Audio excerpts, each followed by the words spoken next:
இயேசு கிறிஸ்துவின் தான் நாமத்தினாலே ஒரு நிமிட வீடியோக்கு உங்களை அன்போடு வரவேற்கிறேன்.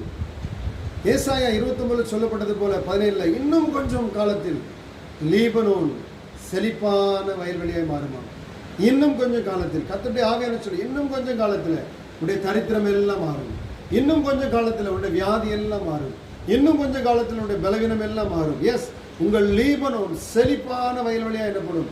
செழிப்பான வயல்வெளி காடாக மாறுமாம். எஸ், இன்னைக்கு உங்களுடைய லீபனோனை ஆண்டவர் துளிர்க்க பண்ண போகிறார், செழிக்க பண்ண போகிறார்.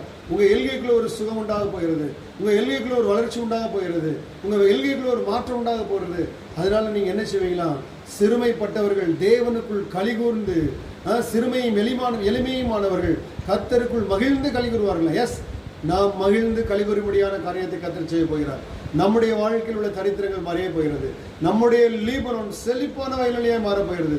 அப்படி ஒரு 5 நாள் சொல்லுங்க, என்னுடைய லீபனோன் செழிப்பான வயல்வெளியாக மாறப்போகிறது. என்னுடைய தரித்திரம் செழிப்பாய் மாறப்போகிறது. என்னுடைய குறைவுகள் நிறைவாய் மாறப்போகிறது.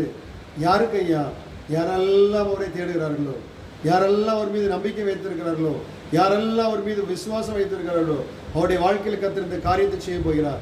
எஸ், இன்னும் கொஞ்சம் காலத்திலே உங்கள் லீபனோன் செழிப்பான வயல்வெளியாக மாறும். எதிர்பாருங்கள் மாற்றத்தை. God bless you.